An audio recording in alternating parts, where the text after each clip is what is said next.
Spending money on Alzheimer's disease is a reality, and the economic cost of this disease is enormous. You know, we've admitted people that come to us and do use their financial resources, and they get to a point where they deplete those. They stay with us. They stay with us on the same floor, the same type of care, everything. We help them apply for Medicaid, and really the resident doesn't have any change in their care. We've had people that come to us with nothing, and we help them get on Medicaid and come in. So that's one of the big reasons I've worked here for as long as I have, is that it's a very giving organization, and that we won't displace anybody that has run out of money. As long as they're willing to, apply for Medicaid, and which that's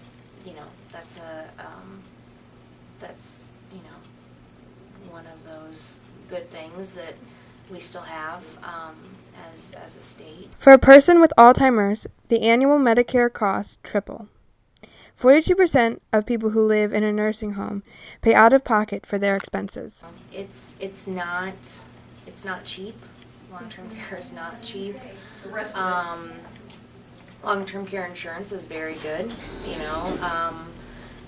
Even when people are coming in to place their parents, they're thinking, I've been thinking about getting long-term care insurance. Do you think I should? And I'm like, yeah, you should, because it can be a lifesaver for people. So uncovered long-term care costs the average elderly person about $44,000 in lifetime expenses.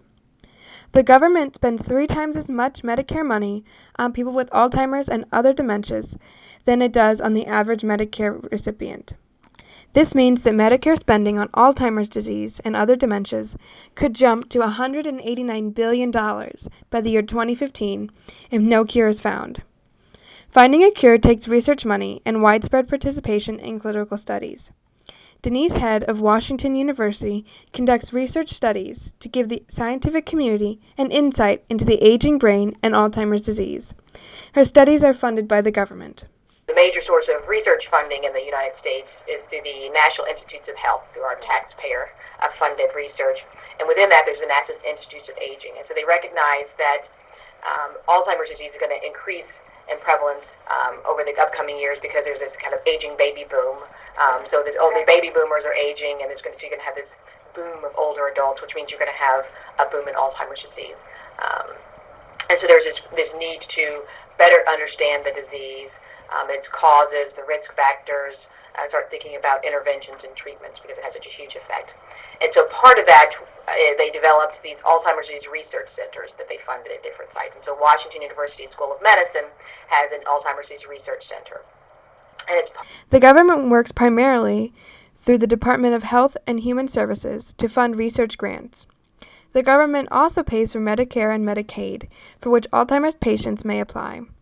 Overall, the government spends $640 million on Alzheimer's research. However, the $72 billion spent on Alzheimer's disease annually does not compare to the insurmountable emotional cost of the disease. The social impact of this disease lies in our nation's caregivers. Family members of Alzheimer's patients feel the emotional strain and the economic burden of caring for their loved one. He just kind of couldn't walk anymore and was pretty much in his bed or in his wheelchair. Nearly 70% of people with Alzheimer's disease and other dementias live at home. In 2007, 10 million Americans ages 18 and older gave 8.4 billion hours of unpaid care to Alzheimer's patients. This care was estimated to be worth about $94 billion. In addition to actual caregiving costs, many families make long-distance journeys to care for their loved one with Alzheimer's. More than 1 million unpaid caregivers face a 2-hour commute to care for their loved one. We're in the kind of that sandwich generation where children are caring for their parents as well as their children. So people that can do that will stay at home longer and come to us in the later stages when it just gets to be too risky for them to live at home alone. The ratio of caregiving workers to the elderly will decrease, especially as the number of Alzheimer's patients rises. Not having enough trained caregivers to cope with Alzheimer's disease is a huge problem. A lot of times when you try to tell them what's going on and they kept on insisting it wasn't right, you had to stay focused and just try to tell them nicely what was going on. Yeah, it's frustrating. It can be really emotionally draining some days. You have to have patience. The other side of it is saying that it's a long goodbye is that you get attached to the family members and the residents, and it's tough. It really is, especially when somebody comes in the earlier stages and you see each progression. It's okay to be sad. While finding a cure to Alzheimer's disease is the ultimate answer to the problem, coping with Alzheimer's disease is the issue on the front lines of the next decade. Preparing to care for the baby boom generation is a challenge facing America today. Nearly 3/4 of Alzheimer's patients die in an assisted or nursing facility. Jen Francis is a nurse at the Bethesda Dilworth Center, a nonprofit company that offers assisted residence and health care services to the elderly.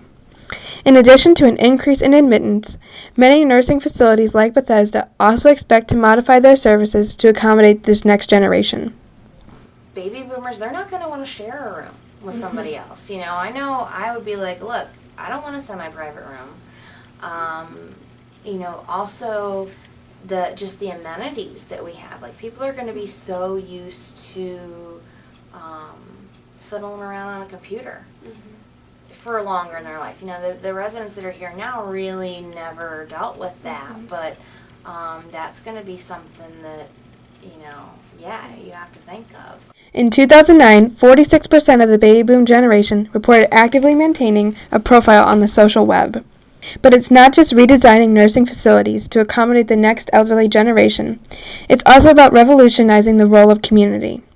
An AARP study showed that nearly 3/4 of the elderly polled wanted to stay in their own residence as long as possible. This means that many communities will have to redefine their programs to provide for elderly residents who are living in their own homes.